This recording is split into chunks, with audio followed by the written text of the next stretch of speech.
What is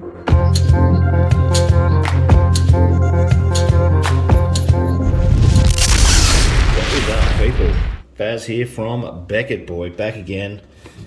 Another live unboxing. We've got this is really special, our first ever PSA DNA autograph authentication. And we've got a live unboxing. We've got them back. Now, I've had a sneak peek. So there is a bitter disappointment twist with this one. Now, what else could you expect right now with PSA? What have we got here? We've got some documentation. Oh, that's just a shipping slip, is it? Yeah. Okay.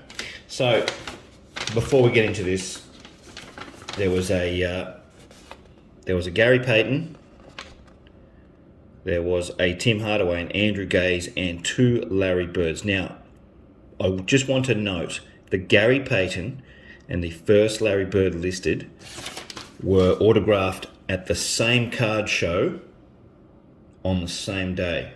Okay, that's a thing of note. Now, you'll understand what I'm getting at when I do this, and I have, it's just a copy of my submission form, but let's get amongst it. All right, so that's what they sent. Now, we paid for 5, and we got 3, and we got 2 back in these funny looking things with the no grading voucher and error codes. All right, so the Gary Payton, that came back authentic, right? Super happy. The Andrew Gaze, that came back authentic. Super happy.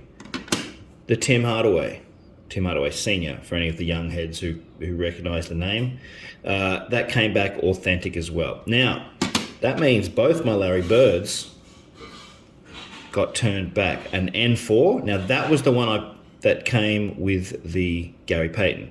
Now, I'm not going to mention the eBayer that I bought it off, because I don't want to put him under them, because they're actually a big online, they're similar to Cherry, but just the American version. And they both came with COAs. So just to show you where PSA is at, they couldn't authenticate what is 99.9% probably Larry Bird genuine authentic. They couldn't authenticate that. I immediately emailed them, and they took about 7 days to reply, which is why I'll never probably use them ever again. Their customer service it's just fucked, to be honest. They, and it's funny because people treat them like royalty.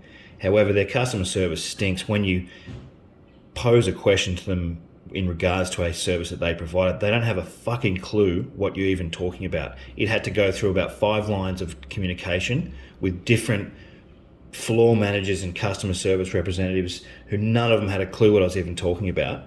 And I said, I just want an explanation as to the N9 and the N4, both, and they didn't even get back to me. However, they did refund me about $50, about 35 US, which was about $50. And they didn't say they were going to. I just had the money in the account. I'm like, whoa, hang on a sec.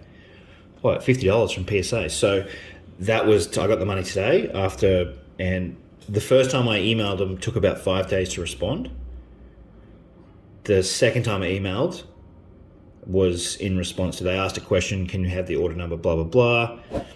And what seems to be the problem? I said, I've already explained what the problem was in the first email. Would you mind actually reading it? And no more communication after that, which is absolutely piss weak. For a company their size to have such gutter shithouse customer service is something that you guys need to be careful on. They don't give 2 fucks about their customers. Okay? So here is 2 Larry Bird autos. Obviously, these didn't come cheap and they couldn't authenticate them. Now, I believe with the things that have happened to their business, they probably don't have people qualified enough to authenticate. Obviously, Larry Bird is a step above these other guys in terms of the premium. I get that. He's pretty much top shelf, whereas these other guys are probably the level below that in terms of all-star caliber. So they probably shit themselves when I sent them to Larry Bird Autos and were like, holy fuck, I don't want to be the one who makes the call on this. And that just shows you. So can you trust PSA right now?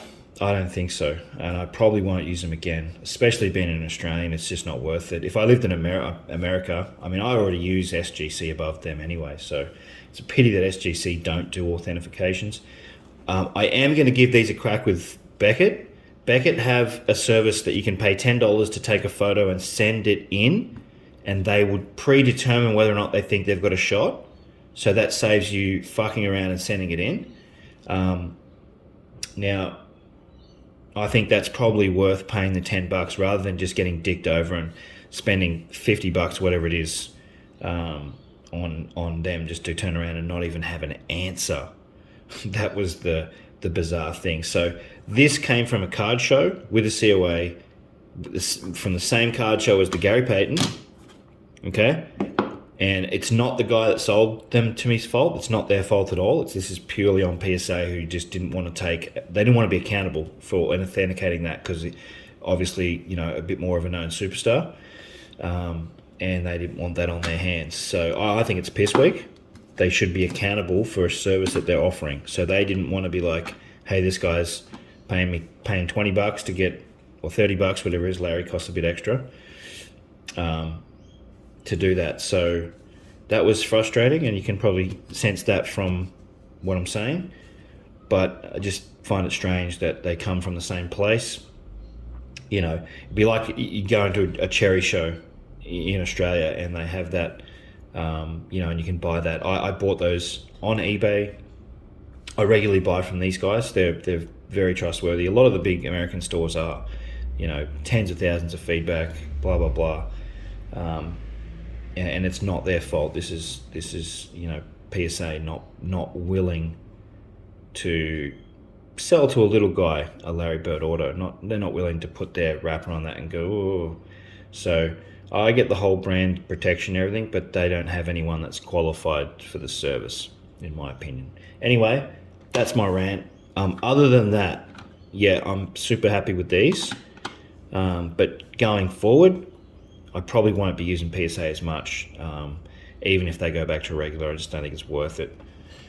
From any point of view, I think customer service has to be a big factor, not just the financial gain at the end of it, especially someone that collects a lot rather than reselling.